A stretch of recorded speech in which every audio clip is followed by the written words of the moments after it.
Good evening, everybody. Another Monday night. And it's been a wet one for the past few days since Wednesday. And we've gotten quite a bit of rain, which is good for us. Um, and it will be even better, I believe. Hello, Judith. Clay's in here. Beekeeping with Ravina from Florida. It's good to see you in here. How you doing tonight, Keith? Dennis is in here. Mike and Roy. And Block Farm Apiary, good to see you in here tonight. Jeremy Davidson. Who else is in here? I thought I saw Mike in here earlier. There's Kathy and Keith. Let's see. Who else do we have?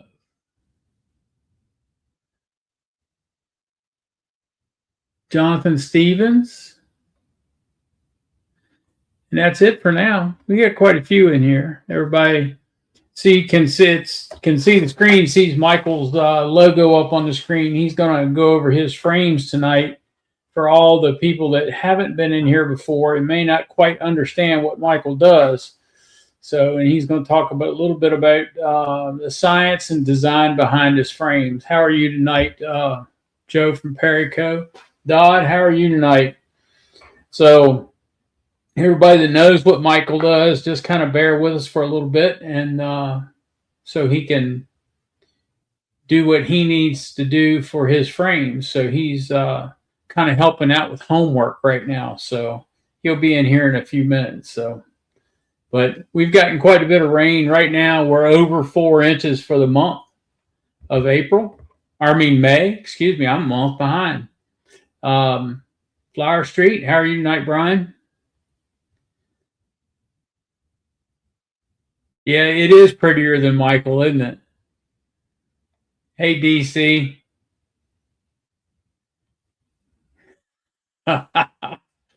I'm glad they like my frames. Hey, Mark, how are you tonight? So, we should have a pretty interesting discussion once Michael gets done, and people that have questions, or even the old timers that are on here that may not really fully understand what goes on with Michael's frames. I mean, that's a good time to ask him questions. So his frames are a little bit different than most of the other plastic frames on the market. So I'll let him explain all that. Yeah, there's 3 different size cells. So he's very good at what he does. And I do believe he's an Apame dealer now. So I'll let him explain all that too. So yeah, they're still calling for rain up through Wednesday here. So I don't know if Clay's gotten any of this or not, or if it's all gone around him, but I'm gonna tell you what, it's been a blessing getting all this rain, because the ground is now actually damp where it needs to be. What's a lethal Michael's frames are lethal weapons? I don't think he intended them for that use. So, hey, Michael, how are you tonight? Hey, I'm here. Yep. So we've got new people in the chat, and we've had new people coming to the channel all along, and I don't know if they fully understand what you do, how you do, and why you do what you do with the frames. But if you could give them some background and some explanation on the 3 different cell sizes and wax on the frames, and tell them all about your frames. Okay. I don't know. There's not a whole lot to tell. So basically, we're in Van Buren, Arkansas. I've been manufacturing different products since the mid '80s. So me being the only beekeeper in the family and knowing injection molding, I've never liked plastic frames. All the problems with them. Certain ones are better than others for sure. But I'm rough on beekeeping stuff, so I started trying to make something a little bit more durable, a little heavier duty a few years back, just because I'm rough on stuff. So I was maybe designing something for me. I originally was going to like 3D print some for myself. 3D printed stuff isn't made to handle that kind of abuse. So I kind of use that for prototyping, playing around with different sizes and shapes and thicknesses. And basically my frames that I have now that's what I personally made that I like for me. And I always tell everybody, everything I do, I make it for me and hope that other people like it. Because if not, it's too bad. That's the way they're getting made now. So I got to pay the bills off one way or the other. But yeah, if you've never seen them before, actually I don't have any here. I'm actually at the house for a change instead of in the garage or at work. So I don't have anything around me. I've been out in the bee yard all day and I didn't bring anything in. So I look so nice and perky working bees the last 2 days. So yeah, the frames are solid plastic. It's ABS. It's a food grade ABS. And then we put wax on them. We've kind of got this special way that we do it. We built our own machine to spray wax on. It's pure 100% beeswax. The only difference is I bring in European wax.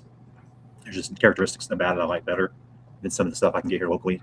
Mainly, it's just a lot cleaner, and that's not a concern for everybody. But for me, I'm trying to make a higher quality frame, so I'm going to try to use the highest quality materials I can source. So I bring in European beeswax. Over there, it's actually certified organic, but what does that really mean? Bees are going to go where bees want to go. But it has a different, it's hard to explain till you smell it. It's got a different smell. It's stickier, it's tackier.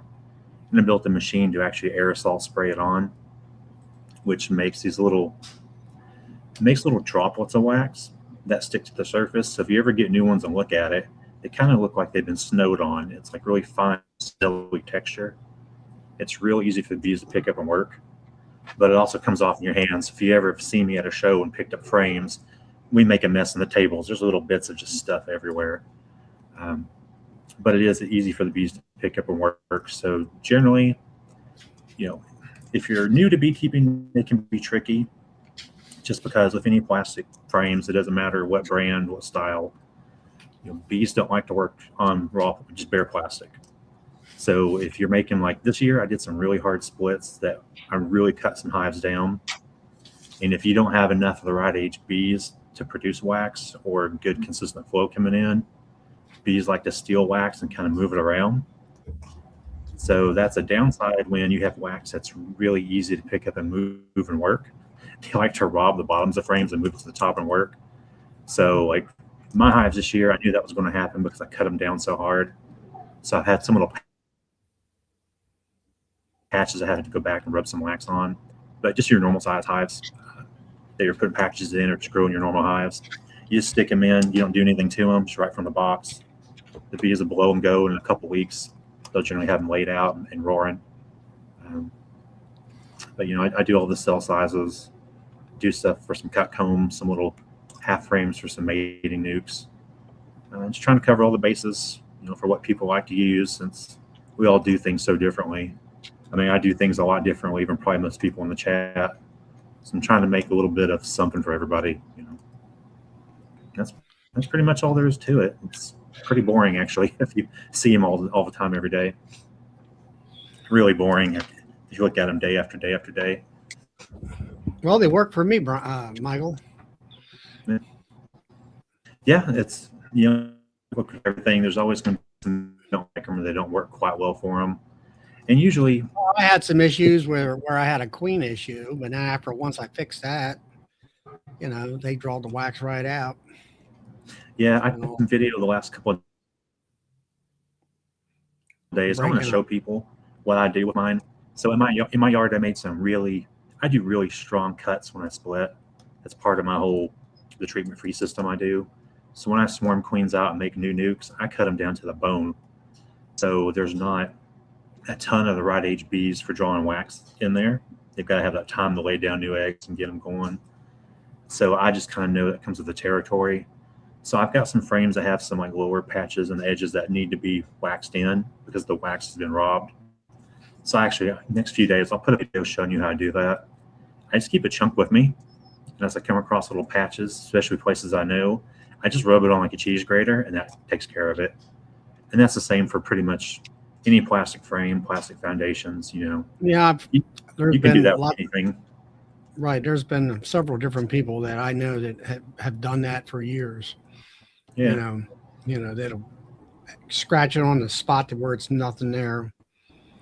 And all that works. They say it works. I've not had it. I've never done it yet.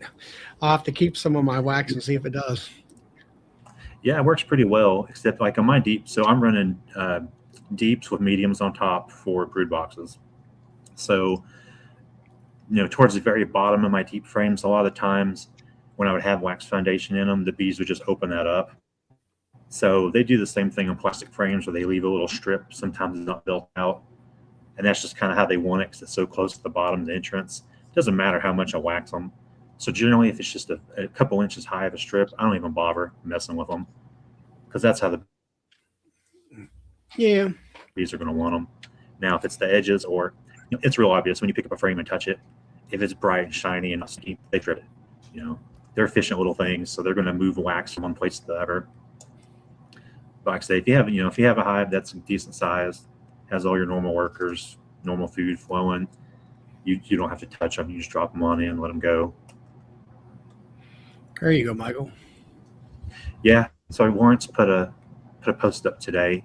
He got some from me at Nobby to try out. And he's posting a few days ago about showing some plastic frames he had and how wonky and screwy they were, and you just can't get them to pull out. And I commented on his post. He was, saying, hey, he didn't really know what the issues were, but he's never had luck with them. So I posted a few pictures of mine for him to look at.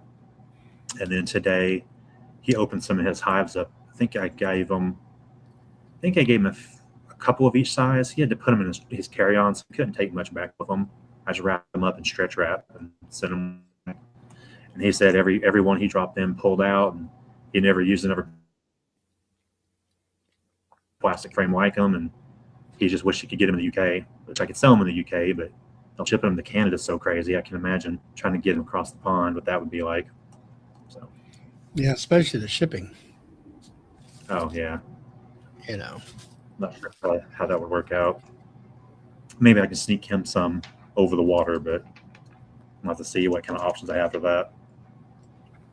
And he just took some of all of them. He put a picture up of the small cell, but he tried one of each of them. He said they all pulled out and they all looked good. He just happened to be in a hive with the yellow one, so he took a picture of them and put them up. So I will have cut comb this year. Those cut comb frames, They have fully drawn them out and they're packing honey in them now. Good. Yeah, they work really well, as long as you've got a good hive and, you've got a decent flow coming in. Yep. Here, it hasn't been so great. Our season's been off. We've been in a drought stage for a while. We've got just days worth of storms and rain coming in that finally went through. Yesterday was the first time I've been out in hives in about a week. So it went from dry to soaking wet to like 90 and sunny now, and the bees are blowing and going. So I've been trying to get out and mark queens and kind of go through hives and see who's stripped wax off of what and what new ones need food and what's packing things in. So I've got an assortment of queen excluder supers on. I still have some in single deeps. I've got a mix of things all over the place. Yeah, that's pretty much here between the dry weather, then the rainy weather, then cold weather prior to all that. And let's see. Hey, Dottie. And I don't know. Now it's flying weather's back again for the last couple of days. So, So they're still calling for rain here up through Wednesday, Charlie. Well, there is supposed to be rain here on Wednesday. Yeah. So we have the grand total as of today, or yesterday actually, is 3¼ inches. Yeah, we're over 4 inches for the month. Well, I mean, that's my rain gauge. That's not. Yeah. That's not the television. No, this is on the rain gauge here at the house. So we're over 4 inches for the month. You had I think you had one day. It was supposed to rain here on a Wednesday, and you got the rain. I didn't get anything. Yeah. So, Michael, the three different size cells that you got, what sizes are they? And what's the purpose of the three different size cells?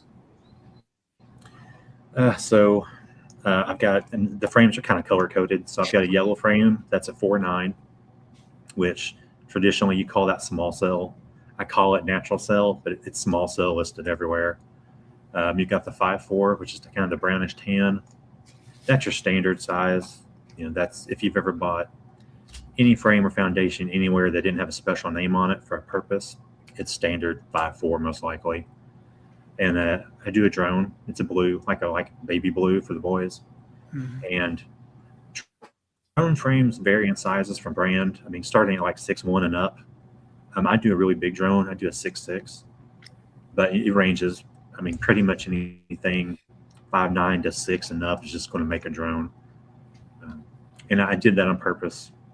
I want my drone really big. I want there to be a big cell volume difference between worker cells, because it doesn't sound like it's a big difference. Like 4.9 to 5.4 doesn't sound like a lot, but in terms of volume, a 4.9 cell is about 200 cubic centimeters. I'm sorry, not cubic centimeters, millimeters. It's about 200 cubic of a volume. When you jump up to a standard B at 5.4, that goes from 200 to 277, which is almost a 50% jump. I mean, it's quite a bit bigger. And then from your standard, which is about 277, to my size drone, that's like 375. So you're jumping up another 100 in volume to get that real big size difference. And the reason I did that is twofold. So, if you know me, I'm personally a treatment-free beekeeper who really pretty much only does small cell. I've done it for over a decade now. So I want my small bees and my drones to have a very big volume difference, just like they would in the wild, so that mites can see that cell size difference because they're more attracted to the drones for just multiple reasons. But I also wanted people who use just standard size cells and just do all the normal treatment regimens just like they always would. I still wanted drones to have a big enough volume difference between their workers to the drone to still help them out no matter what kind of system they use. So 5.4 to like a 6.1 isn't near as big as that 6.6 jump that I'm putting in. So if you run drone frames, it'll help you out a little bit with shifting your mite load over without you having to actually do anything different. So that was kind of the whole purpose of making it so big. And then that I also use my drone frames, like the medium drones. I use them as supers above a queen excluder. So having those really big cells make them incredibly easy to extract, especially if you're using a hand crank extractor. And it makes a lot less walls to have to build. So if you're throwing those down for supers above an excluder, they can draw them out incredibly fast because there's not nearly as many walls to put up. They can get to work storing away nectar faster. So you kind of get a couple benefits from it without you having to do anything extra. But for people who run small cell and do treatment free, that helps out a lot with the way we do things. And I know we're kind of a niche group. You can see that in the frame cells. Small cells more than I expected. I expected like deep small cells to maybe be 10% of cells. I mean, I figured if I hit 10%, that was doing pretty good. But really, without looking at the exact numbers, I bet we sell minimum 30% small cell. It's regional. There's a lot of different areas you can see where it's more popular. Up towards like Minnesota, there's a lot more like natural type beekeepers up there. You see a lot of it up there. The Northeast, like in the Maryland, I can't believe how much small cell I sell in Maryland. And then as you get down to the South, it's just a good mixture of everything. Actually sell a decent amount of small cell to California and Southern Florida too, surprisingly. Shipping rates, as bad as they are, it's crazy. I can ship stuff, say up to like Tom, up one state above me, and for like $4 more can ship the same box all the way to like Northern or Southern California. So I don't know if that means it's good or if everybody's getting ripped off equally by shipping. Maybe we're all just getting hosed equally across all 48 states. But yeah, I do those 3 cell sizes for that reason. And I've got the foundationalists. So if you're somebody that likes to do more than natural beekeeping, likes to let their bees draw whatever they want, wherever they want it, you can put those foundationalists in. They only come in mediums. There's some difficulties in making those in a deep, just in terms of getting the bars in the center, the support bars to connect and fuse properly because of the distance. And I didn't want to risk making something with a weak spot and selling it to somebody. But I've always done, before these last few years, I've always done all medium everything. It's a lot easier on me. So the stationless ones work nicely with that system. And they're for cut comb. It's the original reason for them. So got starter wedges built into them. You don't have to add anything. You just plop them in between a couple of drawn frames that are capped. Let them draw them down straight, put honey in it, and there's nothing to replace, nothing to break. You can reuse them indefinitely. Just after you cut them out, the next year, wax them back up, and it's kind of a nice, less of alternative to making cut comb if I happen to buy minimums of all the packs of boxes and clips, and you can just cut these out and drop them in a mason jar of some honey if you want to. Just trying to be simple about it.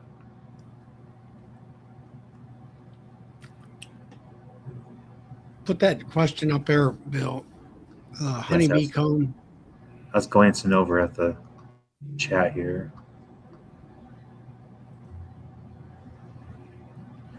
Where's comb cells are orange. Cells are longer. Deeper, I guess. Deeper. No, I mean the bees still draw them out exactly the same. They do the same bee space between frames. You wouldn't know the difference in them, and when you look at them, you can see that they're more compact. But other than that, the bees themselves look the same length. I say that. They look the same length, they just look skinnier. I guess they are a little bit shorter. Not enough to where you would notice it offhand. I have frames that have hives that have both frames in them, and you can see the 2 size differences between the bees pretty easily. But I guess the way they develop inside of it, they're not that much shorter. They're just kind of proportionally smaller overall. Does that really help with the varroa mite? I mean, there has always been conversation on that. Some of the science folks say they didn't see any any difference. At least that's what I remember. Have you noticed? So, anything? all right, so take a grain of salt, because this is just me observing over the last 14 whatever. So it helps if you run your system the right way, and the way a lot of the research that I've seen done, they don't really set a hive up for that. They kind of set it up in a way that it's not going to really show any benefit. To do it right, first you have to have an entire hive that's a small cell. You can't just stick a small cell frame in a normal hive and see if all of a sudden it makes everything healthier, if those bees will last longer. You've got to get them all the same small cell size. And then you need to run drones with them, because part of the way bees in the wild run is they run with drones as well. You can't just put nothing but worker cells into a hive with just a few little bits of drones packed in a burr comb. That ratio is too far off. So I generally run 1 to 2 drone frames in all my hives, every box, deep and medium. So depending on the hive in the wild, they'll run 5 to 10% drone constantly until it gets towards the dearth, and then they'll backfill and shut it off. During peak mating, they're running up to 20%. So I put my drone frames into a position where they have the option to let them roll or cut them off and backfill whenever they want. So during the buildup, what they're doing, and the way I do my beekeeping is based off evolutionary biology, because that's how I went to school for. I'm a biologist, basically. So in the system, you have mites that look for the biggest possible cell they can look for, which is a drone, because it gives them a larger food source and it gives them more time to reproduce because drones take longer. So with the small cell, I hate small cell, with my little bees, what you look at is their body overall actually develops at a faster rate because there's less volume of things to build. It's just like putting fish in a fish tank. Bigger the tank, the bigger the fish grows, but it takes longer to get to that point. So in a small cell bee, what happens, and small cell is anything from 4.9 down. I have small cell wax foundation that's so old. I have bees that are like 4.6, 4.7. They're like tiny little things because I should have cleaned the wax out 5 years ago and didn't. But what's going to happen is, because of that body size, and I'm just going to use 4.9 because that's what I run, you get about a day's worth less time pre-cap development and a day's faster post-cap development. So you've got 1 day less for mites to get into that cell before cap's put onto it. And then they're under for one less day before the bees hatch, so they have less time to develop more mites. So that's not going to get rid of your mite problem, but it's going to slow down that buildup curve. So if that's all you do and you don't run drones or do anything else, what it's going to do for somebody who's doing like oxat vapor treatments or anything else, it's going to delay that curve to where you don't have to treat as early, or maybe you can skip a treatment. You may not have to treat as much and it not be as expensive on you without you really having to do anything else. But it's not going to get rid of them. They're still going to be in your hive. Okay. Now, when you run drone frames with it, 10 to 20%, that gives mites somewhere to actually go because they're looking for that bigger size. Since I make my drones so much bigger, that's really appealing because it's just such a large volume of space to reproduce in. And that acts as a natural varroa magnet. Mites are actually going to leave your workers and head towards that. They're not all going to go over there, but you're going to get a higher proportion that goes to your drone. Mm-hmm. And at that point, you decide what you want to do. Are you somebody who wants to pull those frames out and freeze them to kill the mites? Or are you going to do like me, and I'm trying to breed mites that cohabitate with my bees like in the wild? Mine stay in and hatch over and over and over again. What I'm doing is I'm trying to take the mites that prefer drone and reproduce those. So when those new mites hatch and are laid and are coming out, they look for drones to go back to again instead of to my workers. Since I'm not doing any over treatment, if I pull those out and freeze them, that only leaves behind mites that prefer workers, and those mites are going to make more mites that prefer workers. Right. That's fine if you're doing some over treatment. You can use that freeze method and knock it down to help prolong before you have to do another treatment. But the way I'm doing it, I don't. And that's part of the way why I made the cells, some of the sizes, what they are and so big, because I did it for the way me and other treatment-free people personally do it, because I knew it would work just fine for everybody else who did any other kind of management style that they wanted to do. If I made those drones like 6s or 6-1s, it wouldn't be as effective because that volume wouldn't be as nice and appealing for those mites to move over to it. And that does create crazy mite numbers. I mean, if you do a mite wash with the way I do mine, you're going to get 60s and 70s in your samples. I'm not doing Harbo assays. I'm not trying to get mine down to a certain percentage. The way I do bees is I'm trying to basically breed what cohabitates and is stable and survives year after year. So I'm not picking for what produces the most honey or has the lowest mite number. I'm selecting for what do I not have to do anything to, what just survives on their own. And my weird system of doing stuff, I run like a 5% loss rate at most, but it's definitely not for everyone. So, I do the small stuff. Said in earlier times that you've been doing this and it took you a long time to develop your bees you have. You just not something that you're going to throw this in. It's going to be the cure-all type of thing. No. Yeah, it takes years, and you don't get You to have buy to queens be and stuff. a much more experienced beekeeper, a beekeeper that knows all the biological things that you're talking about there tonight, and Yeah, everything. so like if you're a new beekeeper and you want to maybe do that someday, you can still use our small cell. Throw some drones in there, do your normal treatment schedule, your regiments. That way, over 4 or 5 years, you've got all that comb drawn and built out. Then you can play around and experiment. If that's not something you're interested in doing at all, just go your standard 5-4 so it matches everything you've got.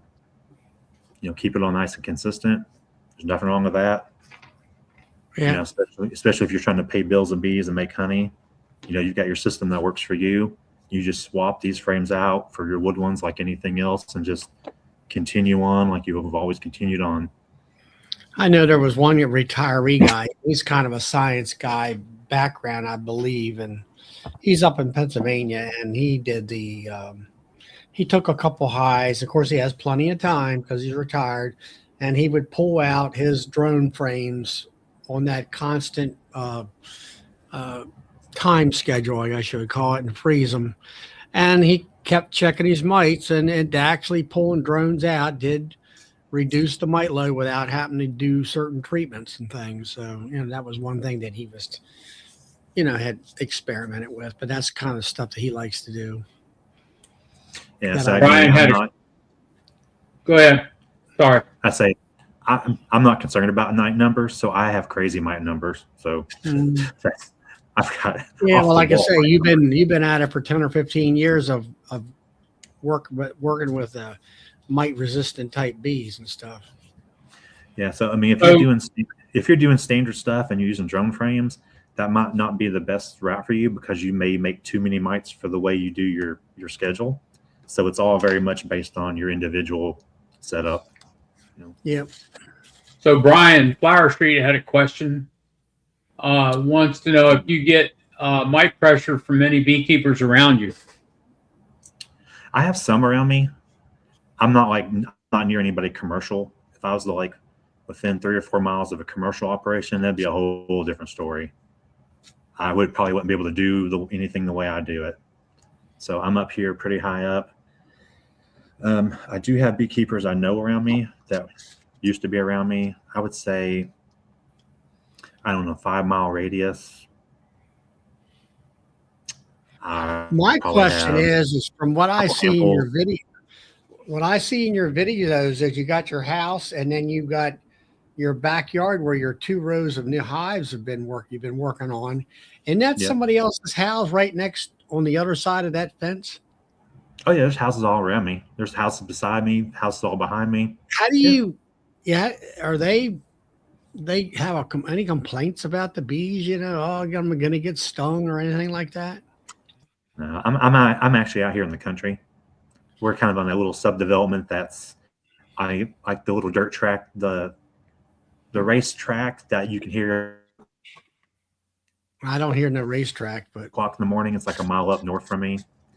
My neighbors behind me have chickens and stuff running around, and nobody up here really cares. I mean, so we're on like 3/4 acre lots, and the house behind me, their backyards are the big lot. Like where my house, the big part of our lot is the front yard. So they're a good ½ acre buffer to the ones behind me, and the people beside me, we're spread out enough, and everybody knows everybody. And if they have a swarm pop up, whether it's mine or not, a month ago, I had 2 or 3 different neighbors the same day come over and say, "Hey, I've got bees in my tree if you want them." After I checked my hives, I think it was one of mine that threw 3 or 4 off of it. So they're all mine. But no, it's, I watched one of my swarms go into my neighbor's tree into a cavity. So I guess they'll be throwing off drones up there next year. And everybody's pretty relaxed up here. Yeah. I definitely don't live in a tight little subdivision or like in the city with that many. I mean, right now, so I made my new space out there. I dug my garden up. So that was my old garden. I made 20 spots in the 2 long lane.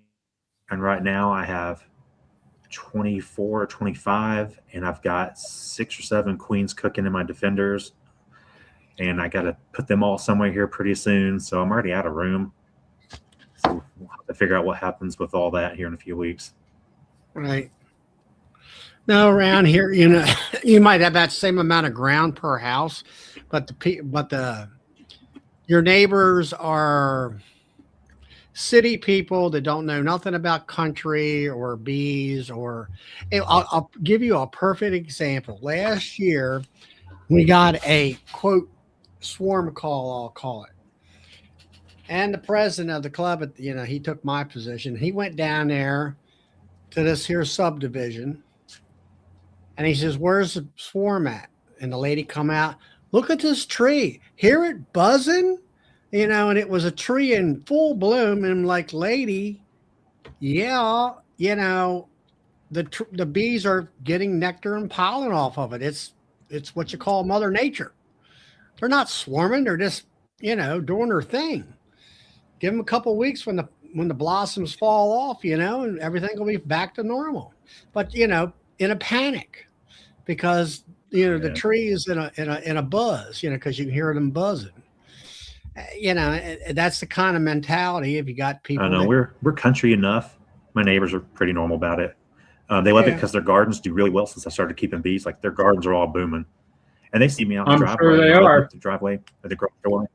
Light my smoker. I'm putting on my bee gear, and they see me outside, and it's like, hey. And when I had the swarms every day, I was taking some frames around to make a hive to put some in, and the neighbors are out watching, and their little kids were out, and I shook some bees off a frame that just had brood on them and walked over and showed the little kids. I'm like, hey, these are what baby bees look like, and they're all really interested, and they sat out there watching me hive a swarm, and no issues, thankfully. So Country Road Bees got a question for you there. I got it up on the screen. So, and this is me. I think what it is more, it's not so much the fat body stores. The mites are more choosing the container, give them the most time to produce. So they're looking for maximum reproduction. So that drone, that bigger volume, that bigger body, it's nice that it has more food for them, but it's more about the volume. They have time to actually make more baby mites. Yeah, so, and then you got to figure a drone takes 24 days to hatch. That smaller volume, you lose days of time, so they can't make as many. Well, the drones actually give them more time. So it takes an extra 3 days or more. I'm in a really big drone, so mine might take like another day. Really? So 25 days compared to 21 on. Well, what's your? So my small cell bees. Let's see, my small bee hatches about anywhere. It kind of varies, a day to day and a half sooner, generally. My small cell queens hatch 2 days sooner than normal. So my workers hatch at least a day and a half sooner. Yeah, figure for the worker bee, it'd be 20 days instead of 21, and 25 for the drone. And then they prefer that long gestational period so the mice can produce more. That's why it's just it's just like the queen goes around feeling for the bigger cell to tell what worker and what's drone. Mites are going around looking for that bigger cell. So that's just kind of what they naturally prefer. They're not all going to go to it, but you get a higher proportion that will go to it. You're still going to have mites. They're still going to be in there, but it'll delay some of the damage. Now, in terms of viruses, if you have bees that haven't been worked out and can't handle the viral load, I'm making a lot more mites, so I have a lot more carriers for virus. So you have to think about that. That might be something, if you don't have a lot of hives, you don't want to start experimenting with that until you have bees to burn. Because I'm sure I'm carrying a high viral load. I wouldn't think that my viruses just went away. I'm thinking it's more like my bees have adapted to that type of viral load. So that's just something to keep in mind, when you're doing bee stuff. Yeah. You got more carriers for whatever might get in there.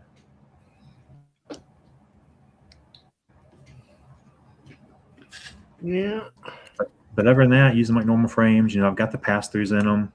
I'm just trying to mimic what bees do in nature. Most bees will keep the pass-throughs in the centers and the corners open in the brood chambers. In the supers, it depends on the hive. I have hives that'll leave everything wide open through the center. I have some that'll close up the centers immediately. generally I'll poke the center open. The bees alone after that. But if the bees refill that center once or twice, I just stop because that's obviously the way they want it for airflow. And I just leave it alone and let them do what they want to do. But they pretty much always leave the corners open. They're always constantly running through those things.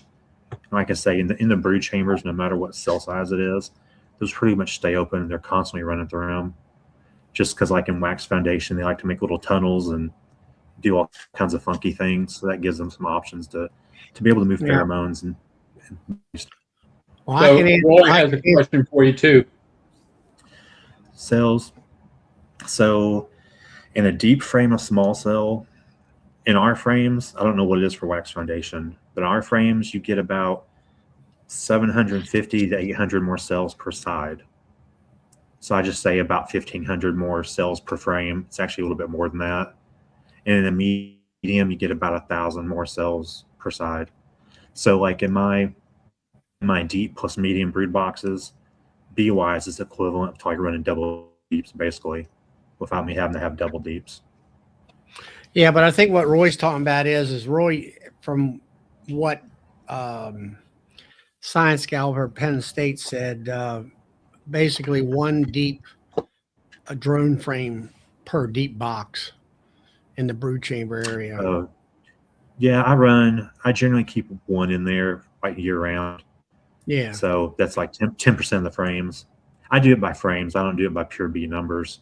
So like in my deep mediums, I'll actually have a deep drone in the bottom one, and I'll put a medium drone in that medium box too, to try to keep that minimum 10% threshold. Early in the year, I might drop 2. I'll put it like the third frame from the wall on both sides. Yeah. Just because they're mating and I want to get those genes out. Yeah, that's what she said. And especially in the springtime, it's closer to the brood area, and it takes a lot of energy to make them drones and to feed them and stuff like that. So you want them close to the brood area is what I can't think of what her name now is, but and then also that's what I do. I run all medium. So in my brood chamber, I run 2 medium drone frames, and they're in the third position when they're going into the winter, and I put them, one over top of each other. Yeah. Coming out in the springtime, they are full corner to corner with drone brood. And one thing about that, Roy, is that you do not have all that drone brood in between the frames, on top of the frames, in between the boxes, sticking the boxes together. That's all so much cleaner. That's cleaner. You don't have quite the burr comb either. And you can actually crack boxes and just move them. There's nothing to rip open and make bees mad. Yeah, I'll tell you, that in itself is worth it. And then you have plenty of drones, that's for sure. I keep, of course I'm making queens, so not all the drones are related to the other queens that I make, so they either get made from the drones that I'm putting out or somewhere's around me. So DC has a question on screen. To it. There you go. Yeah, 1 less than my egg per cell and have more cells than my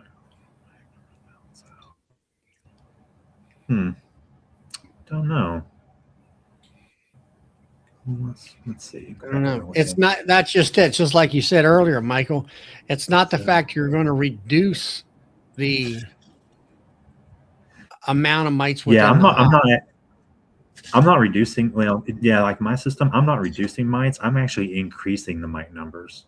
I'm just increasing them a particular type of mite, the kind that I want that selects for drone, and I'm kind of deciding roughly where most of them get put. Wider frames for honey production. Only if I make them wider, then they start getting twisty and bendy. Then you can't get them hot and warping. Yeah, so like in your supers, a box of 10 mediums, it only adds about 5 pounds to that box. I know it doesn't feel like it when you're used to wood, but really when you put them in a box and you weigh different things and go through them, it's 5 pounds. I know that can 5 pounds is a lot for some people. I mean, Yeah. 5 pounds. It's going to throw your back But you out. have Don't lift the to whole box at a you time. gotta Get you you gotta weigh the those little durability of boxes the to move 5 frame. frames at a time. Or You gotta weigh your yeah, it's a like trade off. risk. It's like risk and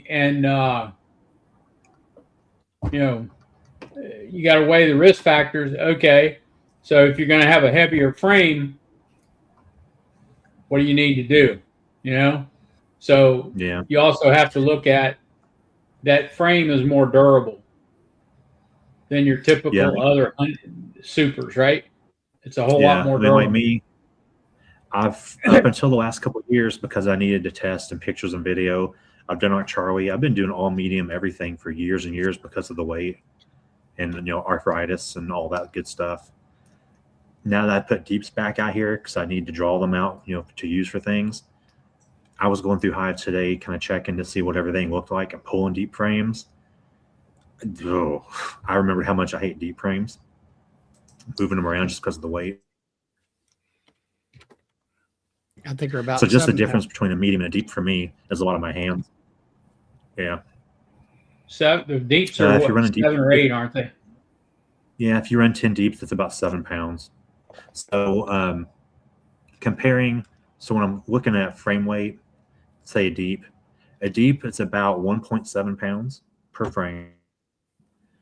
And the equivalent, like a heavier frame, like a Premier, like a thick wood frame with plastic foundation, is right about 1. So you're picking up about 7/10 a pound per frame. So overall, that turns out to be 7 pounds over a 10 frame deep box. So if you're picking up the whole thing at once, it's 7 more pounds.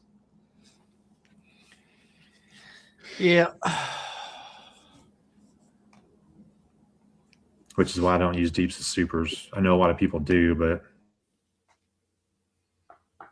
Well, I just like I say, my back weight is now, I can't imagine doing that in 10 years. yeah, years ago, I started out with deeps, and that lasted about maybe maybe one season, I think it was. Trying to pick up a I think I deep made in the 3. fall, getting ready for winter, and they're stuck together. And oh my gosh, it was like, Yep. somebody says they don't weigh 100 pounds. Well, they sure don't feel like it to me. And Yeah, I'd rather just have some extra equipment, just have mediums. so everybody talks about, well, it's another box and it's 10 more frames to deal with. I said, well, to me, I always say this: always look at what the commercial guy does and get the ideas from him. A commercial guy uses all deeps, one size frame, one size box, all interchangeable. Yep. I'm not, and they also have a hive lifting machine of some sort, and a bit, a sturdy hive lifting machine.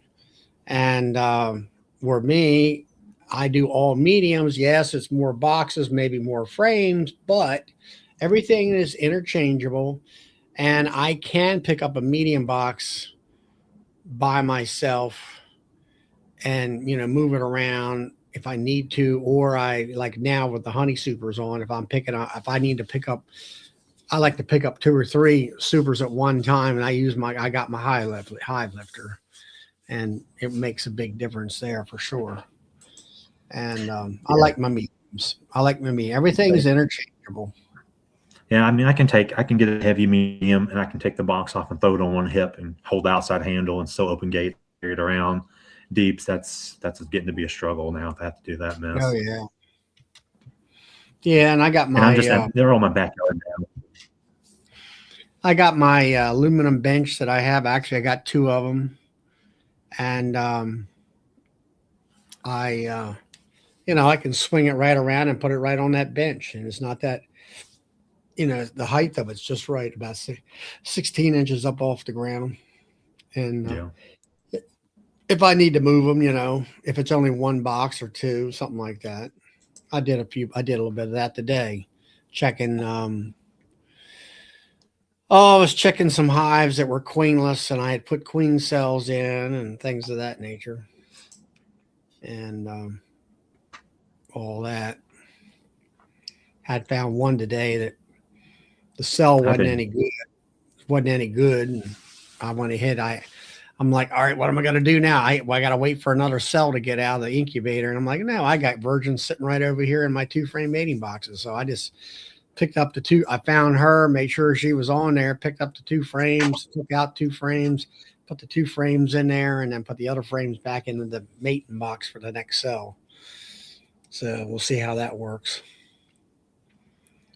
And I That's going checked to be other my hive. problem.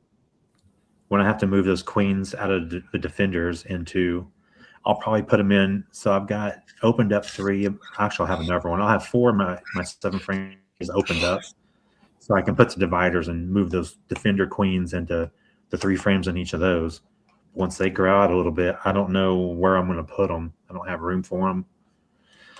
I've got the 2 long hives that I can split half and half on both of them. Right now, they're just frame storage. Really convenient frame storage, actually, to be able to walk over there and pop the lid off and just take things out. So if I empty those and build dividers and actually get them ready, I could eventually move those 4 into those.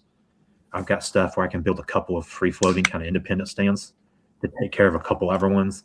But at that point, I'm maxed out, and I still plan on messing around with queens. So I may end up. Some of my older queens, I don't know if they're 2 or 3 years old. I've been going through to put some light purple marks on them just so I can see when they get superseded. I may have enough extra new queens this year. I may just replace them myself by hand and just be done with it. Yeah. So I got a question for you about these defender eyes. Yeah. I opened one of them up all the way to 10-frame hive and put a swarm in it. And they are not doing well. I mean, I've got syrup on them. They basically have drawn everything out. Queen's there. She's laying a little bit. They're not bringing much in. So I'm going to move them to a wooden box and see what happens. Yeah. I wouldn't think that would. I don't know. It's just you're just doing the full 10 frames in it. Yeah. So they came out of a swarm box. Yeah, full open. Maybe it's just something with the queens in a full open. I mean, it's just like any other Apamay box for the most part. So I don't know why I would. And I got all the vents open. Everything's open, so they're getting plenty of airflow in there. They're staying cool on the hot days. I just don't know what else to do for them in there. You know what I mean? Yeah, I mean, try them. I mean, you never know. It could be something with the queen. I mean, something else. It could be. That's kind of what I'm thinking. So, I know she's a 2-year-old queen. So there's part of it right there. Yeah, that's part of the problem right there. Now, Country Roads Bees, he's talking about pallet sizes. Don't you have pallets, Bill? You got some? Yeah. Something about the runners. I don't quite understand. I mean, is a bee pallet the same as a regular 4x4 pallet? No, it's not. It's smaller.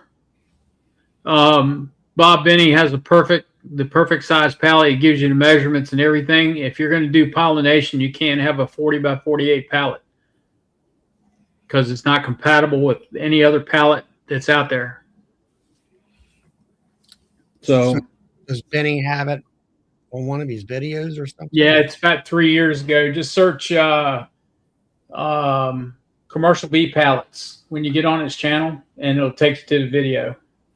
Matter of fact, let me see if I can find it now. And then Russell, you said you're going to set up a demery, just like Brian said there. Put that brood. If you want cells to do splits with, just go ahead and put some open brood, like especially if you got eggs, and go back, like Brian said, 6 to 8 days, and you'll have cap queen cell all over the place. But make sure you pull them out of there because you're going to have virgins all running around up top there after a while. And I had a new one. I had a hive kind of do its own kind of a vertical demarray. So I was checking on a queen that I had the last weekend. I had marked her. She'd been laying. I knew everything was fine.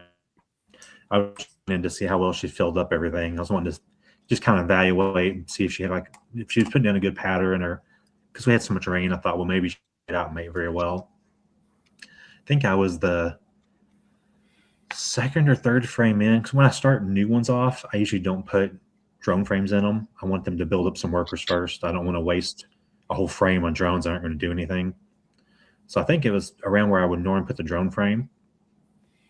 And this colony had put most of the brood from about the middle over to one, like those 5 or 6 frames. It's where everything was kind of floating.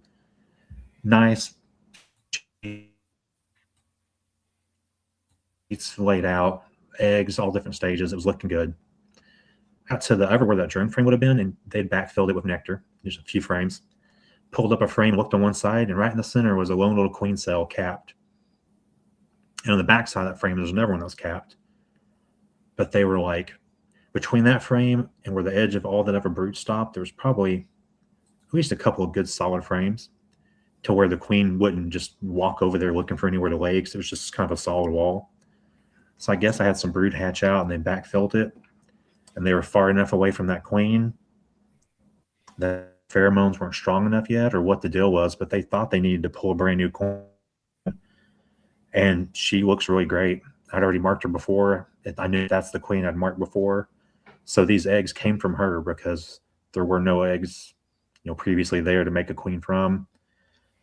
So I just went and stuck it in the other side of a defender and some 5 frames to let it go hatch and let it go make a run. But kind of surprised me that early on that they would do that.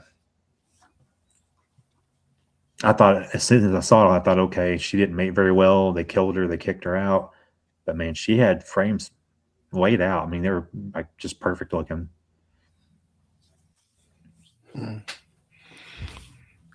Yeah, it's hard. I don't know. It's like myself. I'm reading Andrew here, Andrew Rollins. He's got issues with queens, and I've had issues with the queens this year too. Mostly mine are because of old age. I had 4 or 5 2024 queens, and they're starting to fail. They should have been replaced last year. And my 25s they're doing okay, but not the best. He's stating that, let's see, 2 colonies are queenless and are not building queen cells. Well, if they don't have any eggs in there, they can't build queen cells. And 2 queen and then queen and 2 queen. Get back here. 2 queenless hives got robbed out, and I got a laying worker. Well, the laying worker just shake them out in the darn grass, because that's all it's going to be. It's just too much bull crap to try to fix that. Yeah. And the other 2 that got robbed out, that sounds like they've been queenless a long time. And they are weak, and you might as well start over with those 2. And 1 queen swarms. Consolidate all those resources and make a couple new hives with them. Yeah. And how old are your queens, Andrew? Let's see if I can find him. Yeah. All but like 1 or 2 of my queens have come back from mating this year. Why I have too many queens hives now, and they all mated really well. Usually I don't have that kind of good of numbers. Usually it's like a 50-50, and like I say, if I want 10 good queens, I have to send out like 20. Like 90% of them come back and look really good this year. That's why I'm kind of scrambling for places to put stuff at the moment, because they're too good to just get rid of them and squish them. I'm gonna let them grow and see if I can replace some other things with them. Mm-hmm. Yeah, Russell. I mean, I had a 24 queen out there up until about a month ago, and she was calm and all kinds of bees, and they were doing honey good, and all of a sudden, boom, she's dead, or fizzled out. So now there's a queen cell, and I tried to open that hive up today, and it was right at the end of the day, and they were like, They did not want to have nothing to do with me. And I didn't hardly get one super off, and they were all over me. And I'm like, all right, I'm done with this. I'm not putting this up. I didn't have no smoke or anything. And Brian's going to have everything replaced by mid-July. I'm hoping to have my stuff, if everything works out well with these queens I got right now, and I can get them built up, 3 or 4 frames of brood along with them. Hopefully to drop all them hives in there right around the mid to late June. And that should be about the right time. So let's see. Oh, let's see. He's been adding eggs in those 2 hives for 2 months, I think it said. Yeah. Oof. Sounds like the work bees are getting old. Something's wrong there.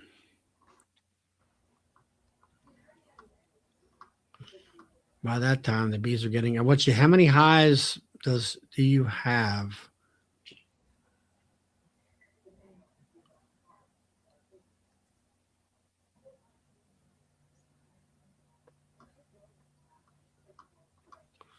One here. It was Country Roads, right? Or no, it wasn't Country Roads. Years old. Yeah. Andrew. Yeah, I'll do it. The brand new booming hives robbing old weak ones.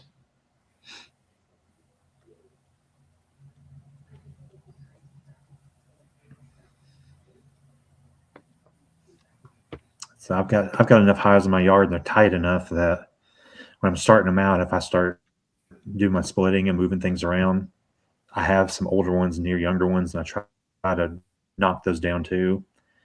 As long as I don't have supers on, I'll go out, and even if they don't need it, I put feed on everything just to give everything kind of the same foods, the same smells, just trying to keep a younger, bigger hive from going and sniffing around to other ones, just to try to give them all something to go look at that's in their own hive. Well, Andrew, where are you located at? If they're getting robbed out, then you've got a dearth someplace. And there's nothing coming in.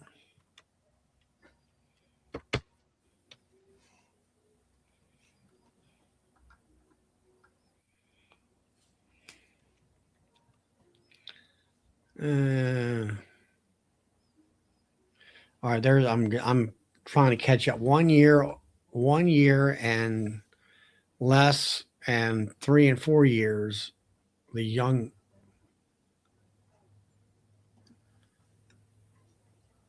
hives robbed out the older hives. Well, are you telling me that he's got queens that are 3 and 4 years old? Is that the way I get it?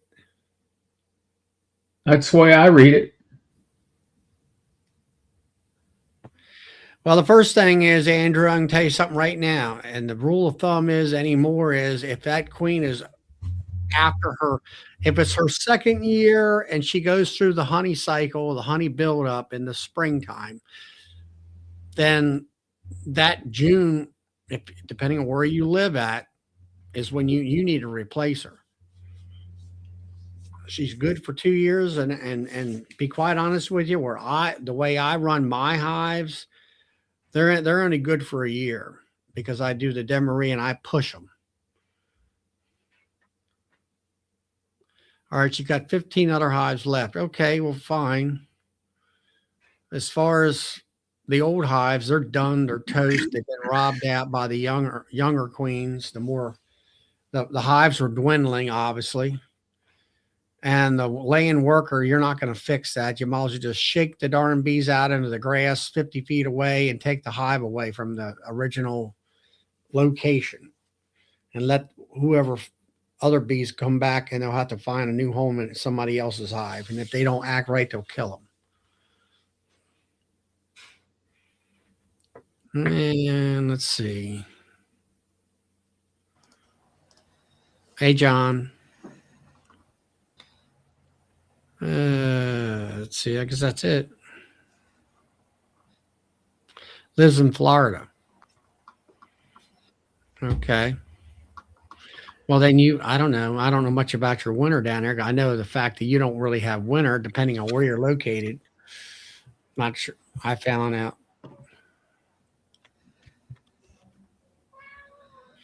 Found out today the highs were producing all drones. Well, you got land workers, just shake them out, start all over again. Make a split off some of your strong hives. And best thing to do is put a double screen board, take a split out of one of your young strong hives, put it up on top on a double screen board and let them make their own queen cells. That's the cheap and easy way. There's a Winkus. You don't like screen. That's the little one. The little runt. Feed the cat. Mark said. She's my wife's cat. That's the little mouthy one that she's stunted. She's the size of like a 6-month-old cat, but she's an adult. My monster is probably hanging out in my son's room, and his head's bigger than like half her body. He's a monster. This is the mouthy one that never shuts up. What the heck is this?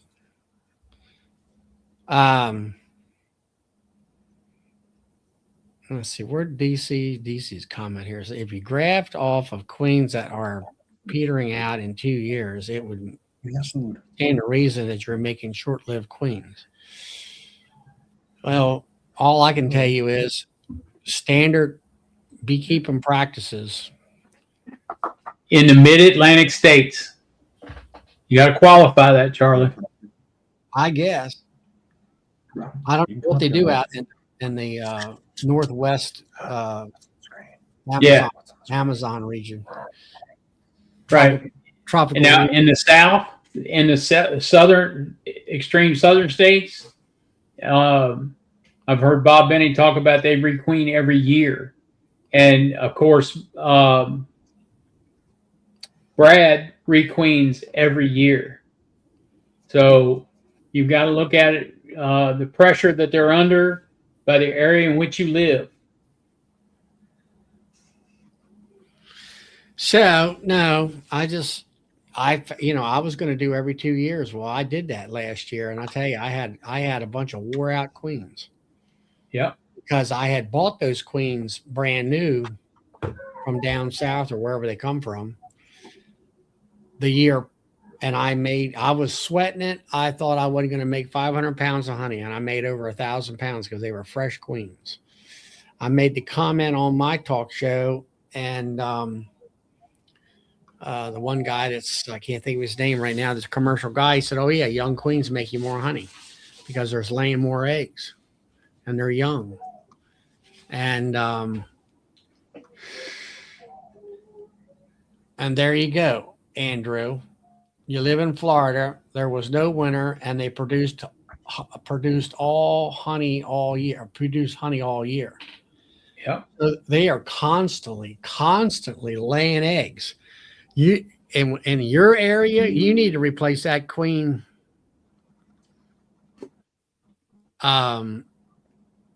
We need to replace that queen every year because you're working that queen 12 months out of the year down there in Florida. That's your problem. You got to get on a schedule of replacing after, let's say, the main flow, whatever that may be in your area. Because I know you got, what's it called? Pepperweed or something like that? Pepper tree? Some kind of hot stuff, they tell me. It's a tree, actually. But that's what I learned on mine. That's what I've been fighting over the last. That's what I've been teaching myself, I guess you might say, through experimentation over the last 2 to 3 years. I put fresh queens in. I learned that, hey, fresh queens made you more honey because they made more brood. And then I asked James and everybody around the United States and Canada, well, wait, the second year she'll be fine to get through your honey crop and then get rid of her. Well, the second year they were lousy. And then I said, okay. So last year I replaced everybody that I could find. And I was trying to make my own queens. And I was also not using cells. I was using, what do you call them? Virgins. And I had a lot of issues there. Yeah, Brazilian pepper, Andrew. And didn't do so well, but I got the queens are better this year, but not great. So now this year I'm going back to making sure I got 2-frame mating boxes, making sure I got dropping cells in there. And it's just like I went out there in the last 2 days. I checked, I guess it was yesterday. I checked my mating boxes to see whether or not I had a virgin in there. And you could kind of tell by just looking at the for remnants of the cell whether I'd have one. And I also seen them. If I seen them, I put them back together and mark the hive, and I'm done. And I think I had, well, let's see. I had one dud queen cell in there that didn't hatch or do anything. And then I had inadvertently, I transferred one of my 2026 queens out of hive number 1 into a 2-frame mating box. And of course, the cell that I put in there, well, that wasn't needed. So they tore it down. And I had to put her back into the hive yesterday, I think it was. And so I'm trying to establish a, what would you call it? A re-queening program for myself. It will be on a yearly basis for sure. And then understanding how to do it. It's like if I do something, then I have a clearer picture on how I'm going to do the procedure and all. So and I'm sitting here counting up. Okay, I got queens right now. Those queens will be laying for 3 weeks by the end of June. And that's about the time I want to drop them in there too. But then I also have a concern. That's about the time I want to put ApiGuard in there too. So I'm not sure whether that is the thing to do or not. I don't want to jeopardize what I've been trying to create. Here comes Mikey. There comes Frank. Myself an image. I accidentally shut it all down. Huh. So Galloway lights. If you don't turn your camera on, I'm gonna kick you out again. He has a hard time getting service up here in New Jersey. Yep. I don't know. He's stirring up trouble in the comments. There he is. There you go. No, it's probably an echo because the other one's open, right? Yeah. You got to close the sound off the other one. There. Sweet. Hey, Matt. Before I forget, people watching the chat, if y'all haven't seen on my pages or anything, I've got a sale going on medium frames. It's supposed to end tonight at midnight, but I'll bump it out another day. So. Is there a code? There is. It's the code is super for Trevor super. 10. Trevor 10. No, just super. Actually, I'll find a picture that you can stop giving me a hard time.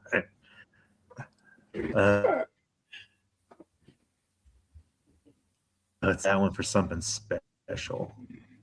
So I'm going to be having a pre-order sale for Georgia in September.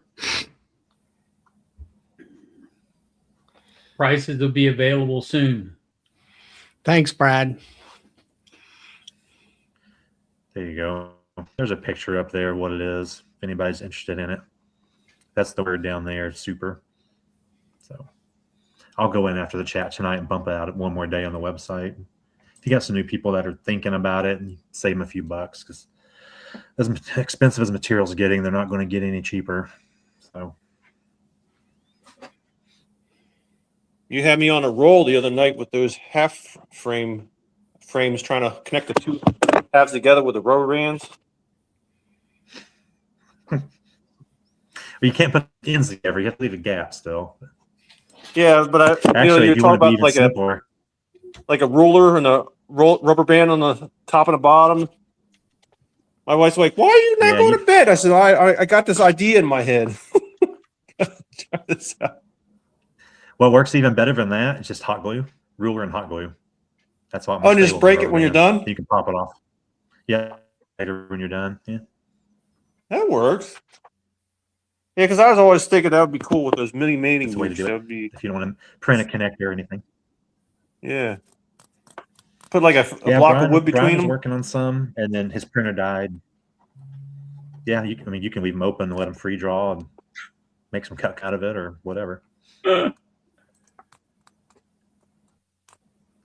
Mine are all I drew mine all out normally, so mine are all drawn out, and they've got all queen cell or queens. I was checking one yesterday, and by chance I got it on. I was wearing my camera on my veil, and I went to look in that chamber because I had a queen cell I put in it. When I took it out, she already started popping her head out and started hatching. So I got her. I sat there for a couple minutes to watch her hatch and come out and run around. The rest of them are hatching today and tomorrow sometime. I know you hate newbies asking all these questions. I was on your website and we asked the same questions, but the dimensions of those mini frames, are they like as if you put like a divider board right in the middle of a 10 deep? Or Yeah, so you need board. Like if you put them in a wood, like I've got boxes wood deeps that I have them in out there too. If you're putting them in, it's a standard deep wood box, like a 10 frame. Your center divider needs to be 2 pieces of 3/4 sandwiched together. That way you can it's on both sides to be able to put them in, and that'll give you the exact perfect D spacing that way. 2 3/4 inch. Okay. A couple of 3/4 inch pieces screwed together is going to be cheaper than 1.5 inches, unless you've got 1.5 inches laying around and want to use it. And then the 3/4 Yeah, has you need the 3/8 on each side for the lip where they hang. The little. Sorry, you're breaking up. I think so. Yeah, the 3/4, you put your little rabbit on each of them, on both sides. Okay. Yeah, so you put them together, and then you've got your rabbit here and you're here. So you can run them through your saw or whatever separately, and screw them together when you're done. So the very center is going to be 3/4 inches of height. Where the 2 frame pieces come together, it would be like 3/4 inches wide, but it'd be actually 2 pieces of 3/4 inch. Yeah, it's two pieces of 3/4 inch wood, just laminated together. That's pretty cool. All right, yeah, because I was wondering. Yeah, you can take just a standard deep 10. Like I've got one out there. It's just a plain old 10 frame box, and I've got the 2 pieces in it. Got the rails cut out of it, and they fit in just perfect that way. And you can. Yeah, I figured if I'm going to do something, you can make your dividers taller. That way you can put inner covers on them with feeders, or you can play around and do all kinds of different things with them, however you want. I've got a 4-way bottom, so I can put I've thick dividers. I can put in the center of that float, so I can turn it into 4 chambers, or I can slide them over and make it like a 7 on one side and a few on the other side, or I can take them out and run 2 full 10s beside each other. So you can kind of slide things around and play with them that way. Now, so if you did them like a wood box, go ahead. On most NUCs, exactly a half of a 10 frame, or are they a little bit off for like NUC boxes when people build them?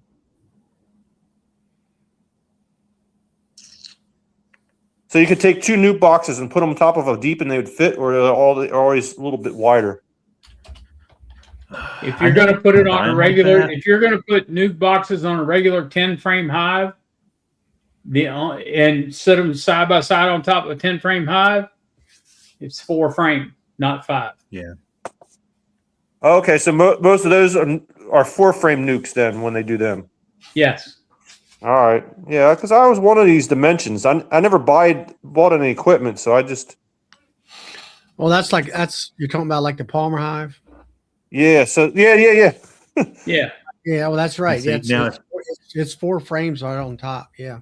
Now, see, that's exactly the dimension that if you put 2 boxes minis in it, because when you put those 2 4-framers, you have the 2 3/4 inch walls, which is your 3/4 inch divider in a 10 frame to make your 10 minis and your 10 minis. Yeah. So you could, either or you could do them that way. You can make a box that has the rabbits on 4 ends. So you could run 4 long this way or 10 long this way in this box. Make it Because you flexible. do like Charlie does and do 4 queens in the bottom and just stack these little mating nukes on up, and then have eventually have queen supers on top, and just have these extra long colonies. I used to have a bunch of hives that I made where my frames like Man, that. my reception's I used to have horrible. wood frames that were the same dimension. They were 5 frame, but they were 1.5 inch thick walls, 1.5 inch thick bottoms and tops. I could put a feeder on the front and a reduced entrance, and I would super those up and make them 4 or 5 tall to make queens in and make comb honey and stuff in them. They're just And then little put like fat, queen little excluder and just heavy, chunky cubes. No, I would let them go, and she'd get up to a certain point. She just wouldn't lay up any higher, and I would just put some empties above them for comb or harvest hunt. Since they're deep frames, you can harvest, turn them sideways, and throw them in a normal extractor, just like a deep frame. yeah. That's the whole idea is intermixability. You've got to stay on top of them because they fill them up so fast. But if you've got time to look at them every couple of times a week, they're pretty fun to play with. All right. I didn't call you. Must have been Michael. Not me. Hey, me. It's definitely not me. That leaves Nope. 2. It's you, Brad. Nope, I got mine on silent. And my earphones are plugged into the laptop, not even on the phone. So. It must have been Brad. Guess they found the culprit.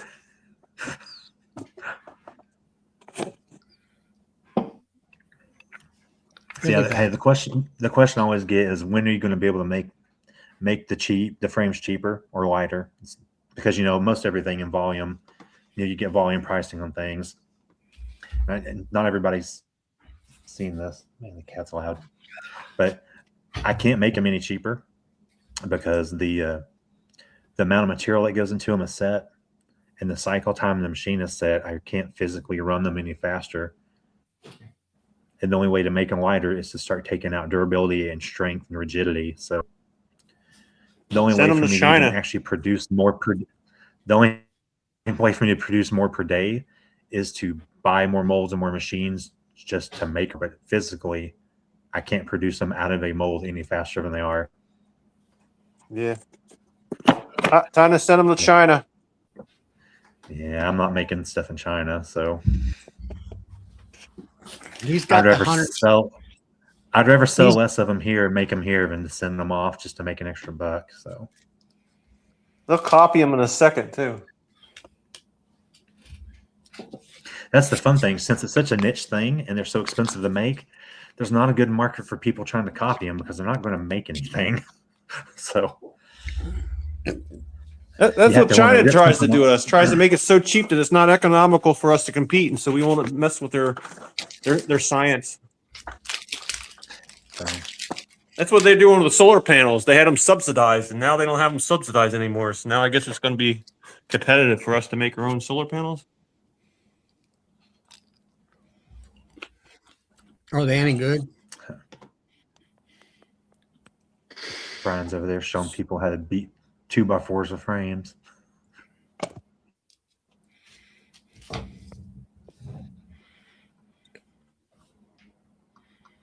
So anybody else got any questions for Michael?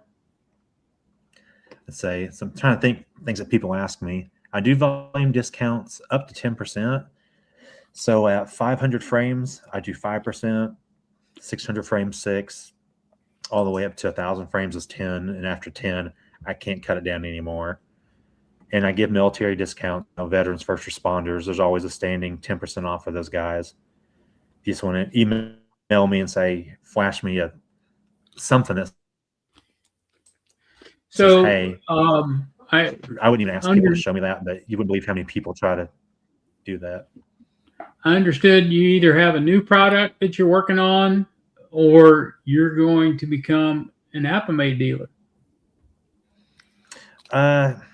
So the Apamate thing, so I'm only going to offer a couple of very limited things. I don't want to become a warehouse and store a bunch of stuff here and have to assemble things. So like, we'll do the Defenders still. I'm not bringing any right now because it's kind of out of season for them, and I don't really want to have to pay for and sit on all that inventory. But as fall comes around, getting to next year, I'll start restocking up on them and make them available. And I'll probably start carrying the 7-frame mating nukes because they're all in one unit. They're sealed, and weight wise, I can ship those ground and probably put my frames in them. So I'll give people the option to put the 6 or 7 frames in them if they want to buy them as a unit. In terms of like all their boxes and all their little pieces, I'm not getting into that. There's just too much inventory to deal with. And there's some other brands of stuff that people I've talked to that I'll probably start carrying. More convenience, consumable stuff that tucks and ships in nice with our boxes of frames. I should have already been done, but with the whole our issues of websites and webmasters that we've gone through, it's kind of gotten delayed. But there's 3 or 4 brands of stuff. It's going to be the same thing. There'll be a few very limited items from each of them, things that I can store easy, not like any of their full items. I'm not going to be like a full-blown dealer. It's just more of some convenience things that people, you kind of forget about them. And you don't want to order them unless you already have something else ordered just because of shipping. We can just kind of throw in with what we already have. But yeah, hopefully late summer into early fall, I'll be able to get to that in between all these shows and maybe take some of it to the shows with me later in the year. Okay. But in terms of hives and stuff, just the Defender because our frames fit them so well, and maybe the 7-frame units because it's the same. It's just all in one nice little compact units that I like to use. But I'm not getting into like selling wood boxes or wood frames or any of that other stuff at all. Now, Country Roads there, he talks about I call them pass-through holes on your frames. They use them pass-through holes all the time. They don't cover them up. Actually, you have one in the middle, and the old frames, they used to have quarter on the up in the corners. They used to have pop-out pass-through holes that you could put in there, and they use them. Yeah, so mine, the 4 corners of mine pretty much always stay open. The middles always stay open in the brood generally. The supers are every now and then they'll fill the super one in, just depending on the airflow through the hive. Sometimes that initial draw, they go just drawing crazy and just put like a solid sheet right over. I had some today where it was drawn over one side, but the other side wasn't. And there are bees that kept running up to the center hole and hitting that wall and turning around, expecting it to be open. So I just popped them open real quick with my hive tool. And generally, once you do that, they'll just leave them. But you'll get a hive every now and then that they just want that sealed for airflow reasons and just, let it go. It's not going to hurt anything. After I extract, if I have some that are sealed up, I'll pop them both back open while I'm standing there. But I'm not really too concerned. I figure they're going to do what they want to do. But yeah, they do use them. It makes it fun when you're looking for queens. You have a nice dark queen and a whole bunch of bees, and she can just run over to those middle holes and dart. As soon as you flip the frame and run dart back. I have an enamel hive, my bigger white one, that's rocking with bees. It's a new queen from this year, and it's already a deep and 2 mediums from a new queen that I just made this year, pack full. And every time I go in the yard, I decide I'm going to look through it because I still have a marker, and that's the only new one I haven't marked. And I usually give it at least 2 attempts. And I think I've tried to find this queen 8 or 9 times now, and I still haven't found the stupid thing. But I'm sure she's just darting through openings somewhere every time I'm moving the frame around. I got it down to where I have the queen excluded, and I've got her isolated to deep and a medium, and I still can't find the thing. So I'm guessing she's dark, and there's just a lot of bees in there, and she just keeps getting by me. Yeah, I was taking video of Defenders yesterday. They are hard to find. I like them. Yeah. I was doing videos of Defenders yesterday because I've been trying to make more Defender videos now because it's more of I'm experimenting with them too. Show more of things that happen and work and don't work with them. And I had a queen that should have hatched. I saw the cell where she hatched out of. Didn't see her in there at all. And it's just those 4 little frames. Some of those locations have been out mating.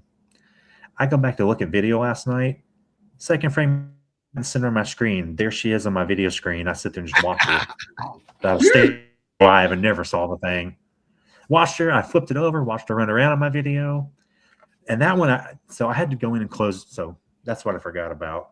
I've had my queen excluder openings and my defenders open this whole time to share bees. Now that I have bees going out mating, I need to close those up. So the pheromones stop getting kind of funny back and forth. I think I had an old queen get killed on one of those because I left them open. So, and of course, the discs on the bees propylized them up pretty heavy to where I had a 2 that I couldn't stick my and just move. And you'll see in a video sometime this week, I ended up having to pull out of one whole side, pull mediums out, break a disc halfway out of its slot to twist and snap it back in. I kept those frames in each compartment together, but I moved them. So I'm watching my video and I'm like, okay, there's the queen. She's in there. Thankfully, I kept those 4 together. So they're there. And the other 4 up here. And right at the end, I go, hey, we need to equalize some bee numbers. And I pick up the frame that has brood all over it, took it over to another compartment, and knocked a whole bunch of bees into it. I had no idea if the queen was on that one or not. So I could have thrown her into a chamber of a queen cell that she's just going to go stab and kill now. Yeah. I guess I'll find out in a few days. Yeah. Let me answer this question for everybody. Where is it at?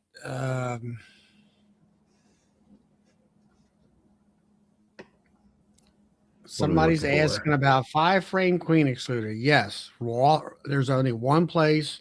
They're wooden bound.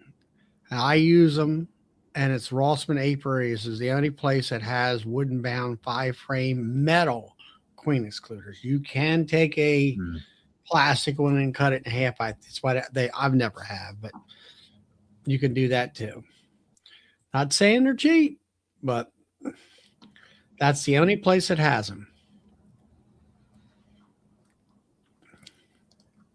Are they wood bound? They are wooden. So bound. I was looking at search today because I have 3 or 4 different brands of plastic queen excluders.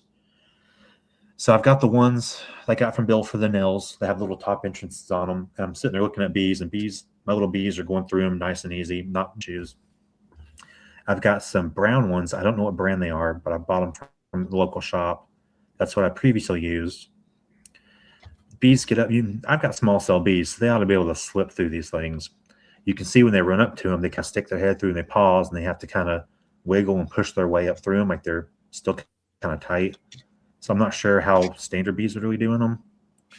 I've got some yellow ones, some of the older, I think, Kilco yellow ones. The beams seemed okay with them, kind of the same as the other ones. But I've got some gray ones, some light gray ones from Greg at Nature's Image. He sells, they're thicker, they're motherload ones. And I've noticed in all my hives, they're thicker. So I thought, okay, well, the bees are going to kind of drag through them a little bit more. Man, my small cell bees shoot right through those things. They slide right through. So I went through today and started pulling old screens off. Now, so far, I haven't had a queen slip through there. My queens are smaller, but they're still big enough. They should be fine.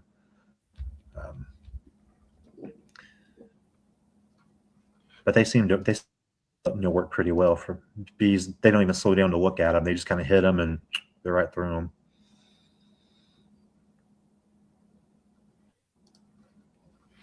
Well, Andrew, you are going to get dead drones above the queen excluder because they can't get through.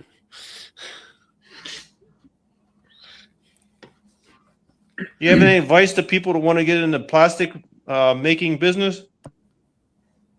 Have a whole lot of money. Have a whole lot of money and get ready to go in debt for a long time. It depends on what scale. Are you talking about making like little small stuff or big stuff? There's a lot of differences. You can make a lot of little small things on a lot smaller, easier machines, and like making Happy Meal toys. You probably need at least I was like to say they have the little like desktop little chinky little ones that you can play with. They're really not worth the money. So if you're like wanting to make like little plastic stuff like the size of my fists, little kitty toy things, depending on the geometries and the materials and all that involved, you're probably looking at a minimum 80 ton to 120 ton machine. So you're talking probably decent quality machine, talking about at least 100 grand there. You're gonna have to put a full cooling system in, a full chiller system, all the paying high price for material once you buy a tractor trailer load at a time. So once you have a building to put it in somewhere, you probably need another good $200,000 to $250,000 you're gonna have to put out up front. Then you got to pay for your molds to be made or make them yourself. That's before you ever make one thing to make like $1 off of it. So my suggestion is don't. This sounds worse than beekeeping. It is. It is. So I a lot guess of once you're people will set up, contract- you can Once you- change your mold and keep. It's not change your mold, Frank. You have to get it designed just for that part. Yep. And it's just like Yeah. me. I have a molder to make trim. All right. If I want to make a certain type of molding pattern, I have to get the knives made. I could buy a machine to be able to cut the knives, but you got to buy the machine. Then you have to figure out on how you have to have diamond wheels and all this stuff and the knowledge in order to cut the cutters. That's why I call Baltimore, my friend Neil down there, that's what he does for a living. And on average, the last time I got knives was $40 an inch for knives. And then you got And that's just to maintain the stuff. no, that's not to maintain. That's just to make the knife so you can do Just to the make it. job. And you got to have 2 knives per head. And on my machine, there's 5 heads to do certain things. Now, the molding part of it would be either 1 or 2 heads. So if it's sideways, like tongue and grooving for flooring, I got to have 4 knives made up.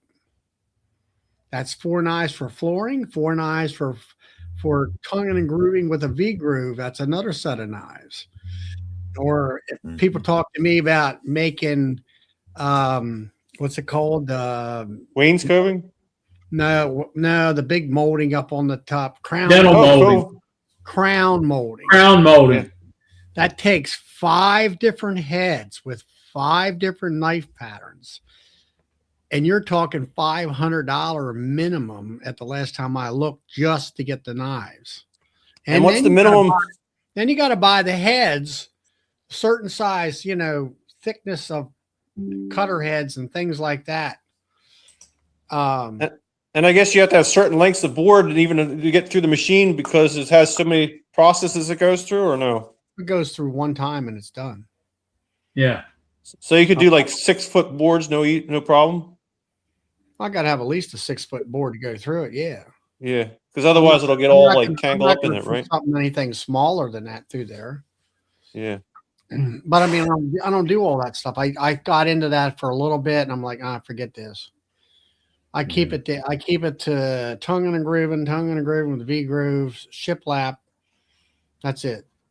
I might surface 4 sides, and that's pretty much it when it comes to my molder. I don't buy. Yeah, because I was looking for years for one that you can put in like your table saw and make some molding, but It's not. That doesn't how it works. That does not. You're gonna like, kill. yeah. You're gonna cut your fingers off doing that. Yeah, That's for like a at home, shape. Like I've a got shape. I've got an old Craftsman what? Mike? shaper from my dad to do like molding for cabinet doors and that kind of stuff.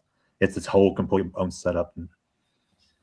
Yeah, that's Yeah. for a vertical spinner, and that's one spinner. And watch out. That Mhm. that thing take your fingers. you have to do multi passes, right? Because it grabs. No, not if you got a big machine. Yeah. I got a machine, it's a German machine where I got 2 side heads, 1 top head, and 2 bottom heads. I just picture like one knot or some piece of wood that blows apart in there, and you'll be like, yeah, that's right. That's why you got all them shields and everything on there. that is bad enough That's just a why table when you saw. look, that's like when you look at a board that's got a knot like that ain't going through there. Yeah, you just blow things apart.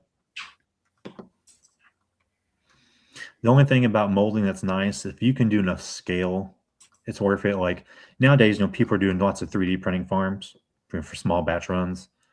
So like that beetle crusher that I've started running for Jared already for his mold. He's been 3D printing them and selling them for years. I started running. I set him up in my mold maker. Mold came in a few weeks ago. I got it all hooked up, started making parts Friday for him to fill his first order. I can make 225 pieces an hour in terms of him 3D printing a bed at a time, for a couple of weeks. So orders that would take him 2 to 3 weeks to run, I can run in like 7 hours without even looking at Isn't the the machine. plastic, Just run. isn't the quality a little better because it's not those layers that they build? Yeah, it's a stronger part, and Yeah. the kind of material has more flex to it. You can actually stretch and bend them without things cracking and breaking, but you have to have enough volume there to justify the cost, for your molding and all that stuff. So people who want like small plastic batch stuff, they'll go to people whose whole business is just to make parts for people, and you're going to pay a premium, but it's still way cheaper than buying everything yourself. Can you That's mix and one match mold plastics and across build them. up the flexibility and strength you want? No, you actually order your to be engineered to what you want. Like I use ABS on our B frames, but I use a high flow, and there's tons of different numbers of high flow. Basically, like the more flexible you get ABS, the more strength, rigidity you're going to lose. So you have to figure out what you need for your particular application. So how much an average they got a couple questions. How much is an average mold cost to get made? I'm sure it's the complexity, obviously, but it's the complexity. well, what's So an if you average? want to, What's an average price?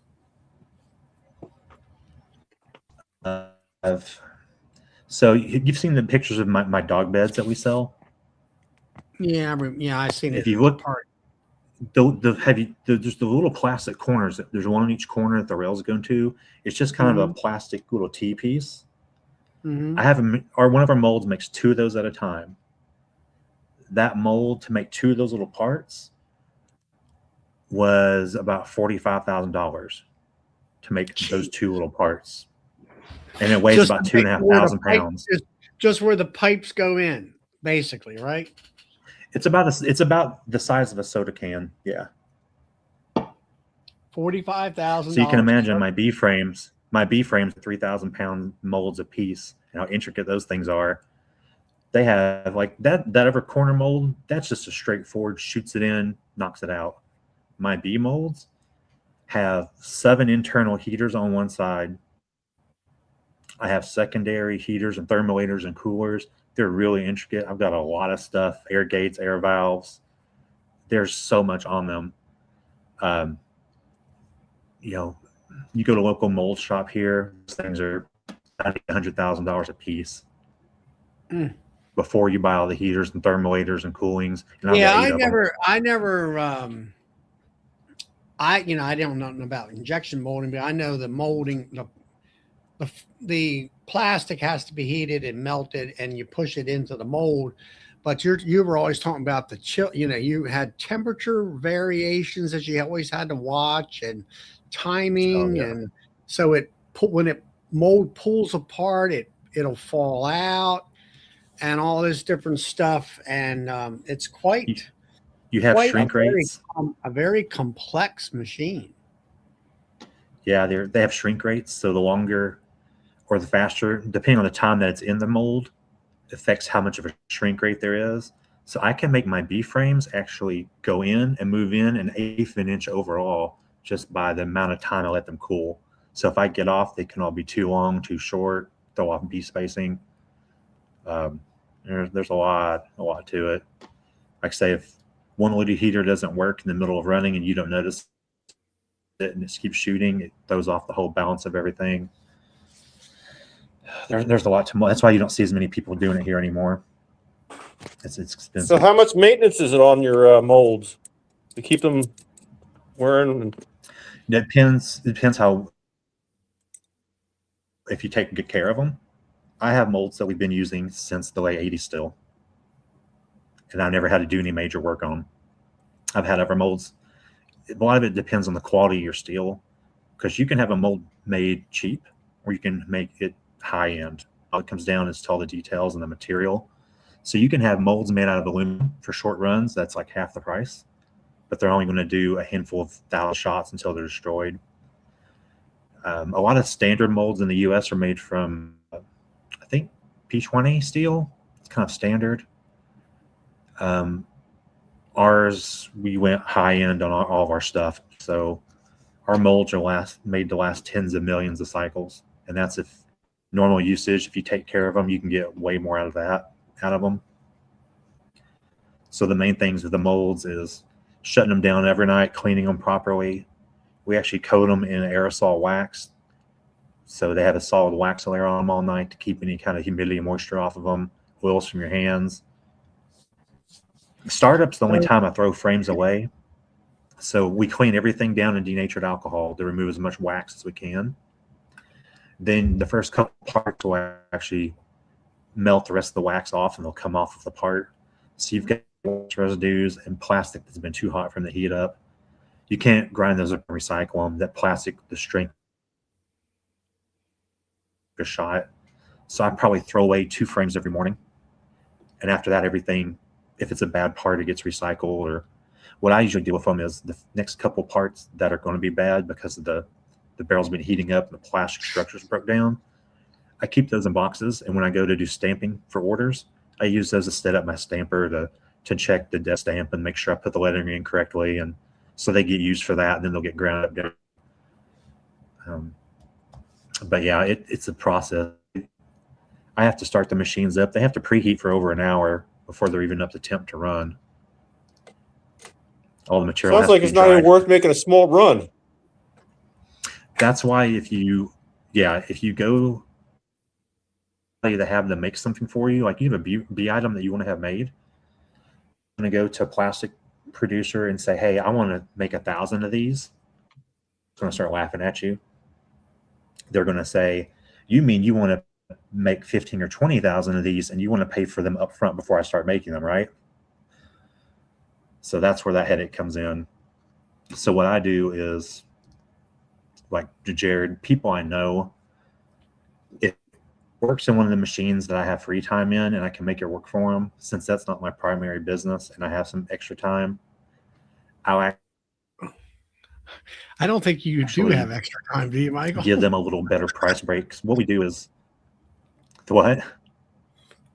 You don't have any extra time, you have Michael. extra time.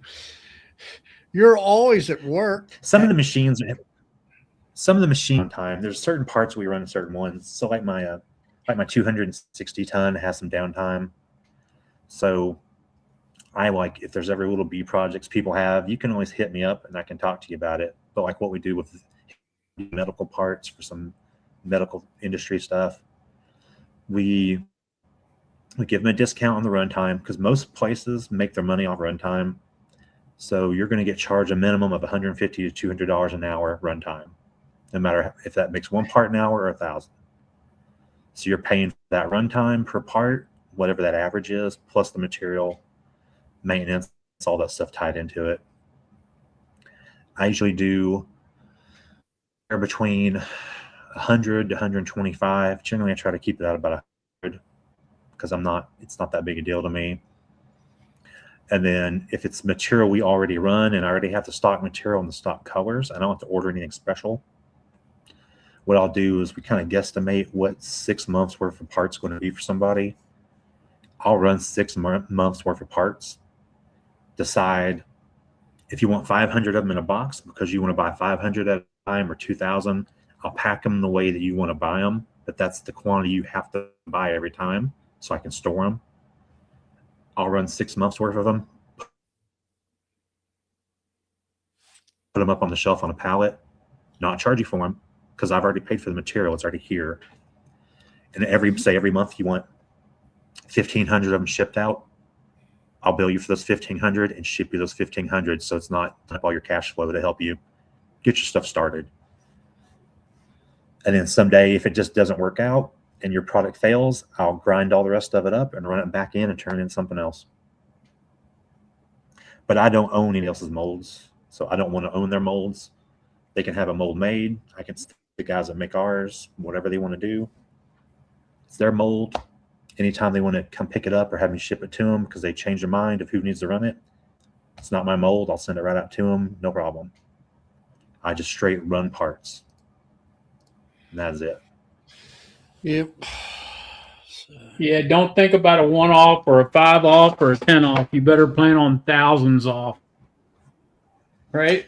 Oh, yeah. If you're going to make something. Like right now, some of the clips I'm running, I think I'm going to do a small initial run. I'm going to run about 18,000 of them, which that won't take like a lot. But let's see, that's only going to take me, because I don't want to do this in my head. So what are you doing, Frank? Changing the chain? That's only going to take one of me the 10 gears days of running. broke. On the garage door opener. I've got 9 more days to finish running my 18,000 part run.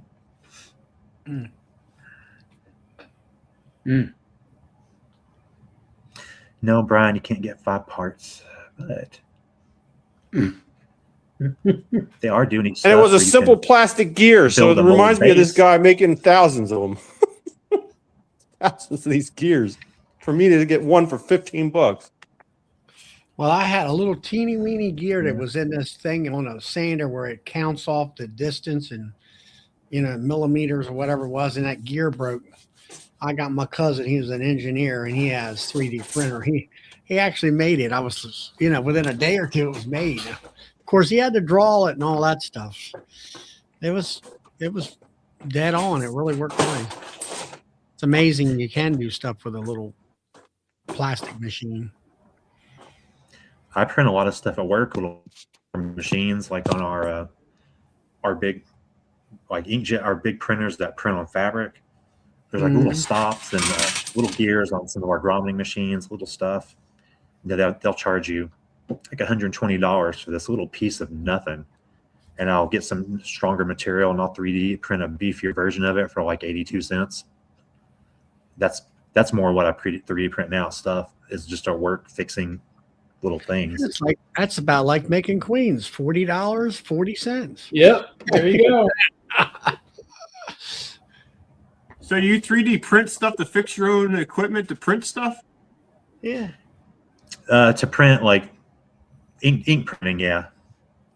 Not 3D printing.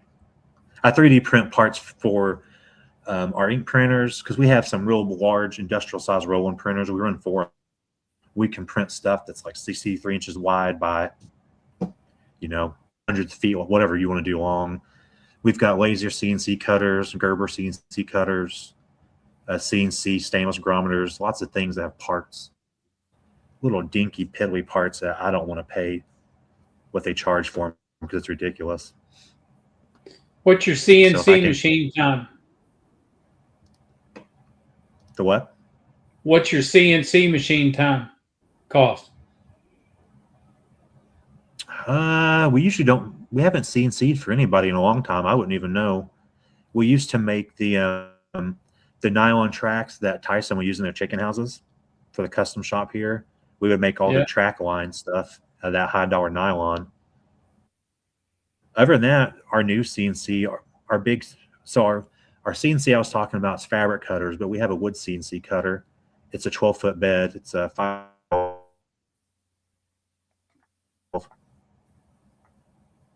And we don't use it. We just make tables on it, really.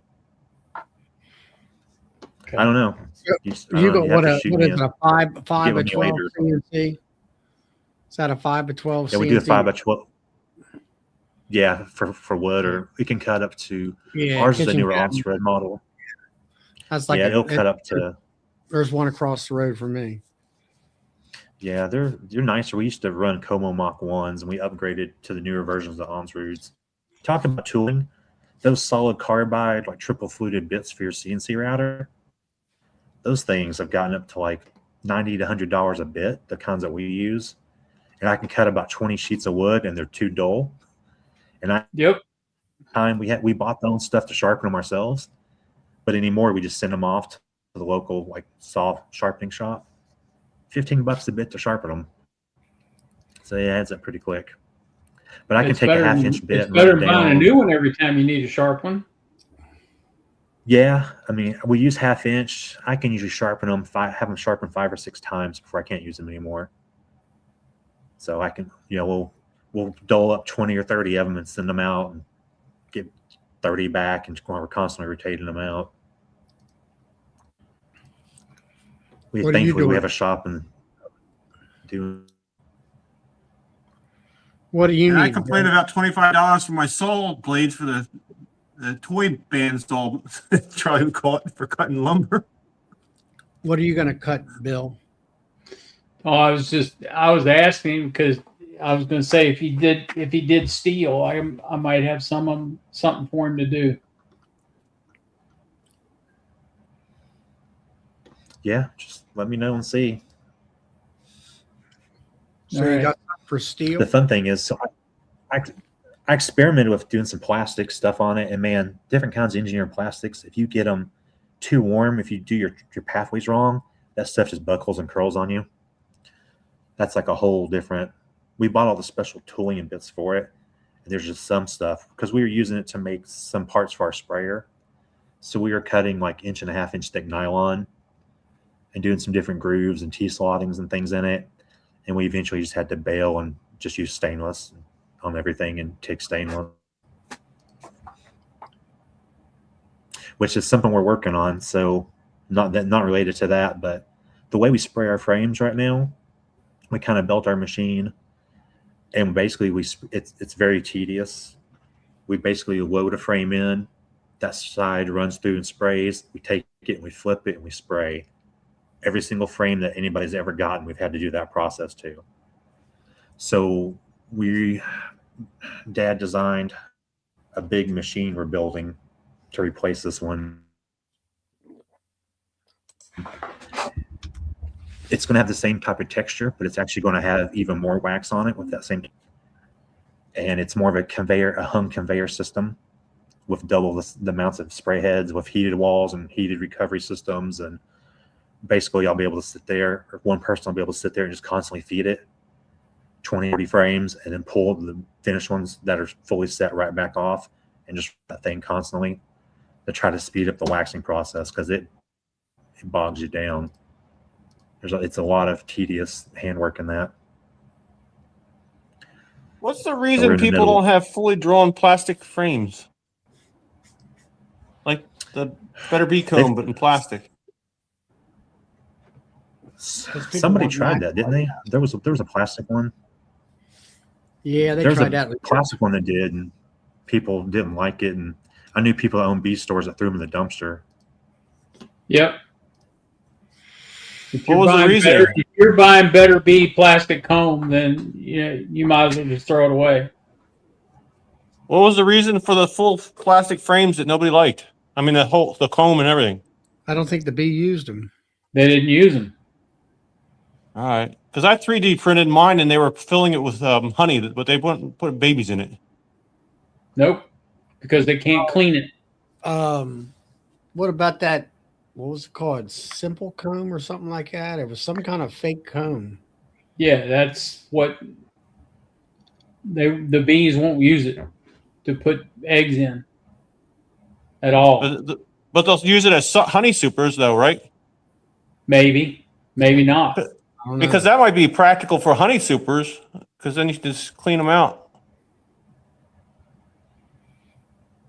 Let's say what flow hives, but flow hives are not for brood. That's just for honey. Yeah, like a flow hive, but that's hit and miss with those, with how people use them. Yeah, they get like a flow hive plastic and just have it so you can spin it out.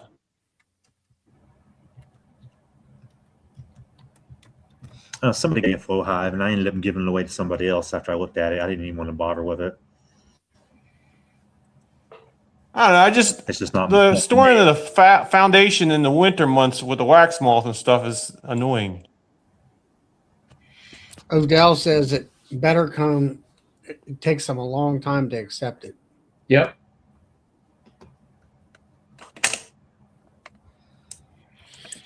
Well, And if you're getting wax moths in it in the winter, you're not storing it properly. I thought I was winterizing it in a cold refrigerator, but I guess I got one or two or something that didn't make it cold enough or something. I brought them inside, and I'm taking them out now, and I'm like, hey, there's some moths starting to go in there. Is it refrigerator or freezer, Frank? There's a refrigerator don't work. It goes too cold. Well, you need freezing. It needs to be So it might not be freezing enough. Then I took them outside during the winter months to let them freeze. Yeah. And brought them back in. But Well, it's annoying. everybody, it's after 10 o'clock. Thank you, Michael, for coming in and talking about your frames and your process. Hopefully everybody understands it a little bit better now. And we will have a good week this week. Hopefully it won't rain all week, but that's what they're calling for. So Wednesday night is Stream Team. Thursday night is Keith. The late night show won't be on tonight, this Thursday. Friday night is Charlie. Saturday night is Joey. And we will see you somewhere during the week. Y'all have a great week. Talk to you later. Bye. See you now.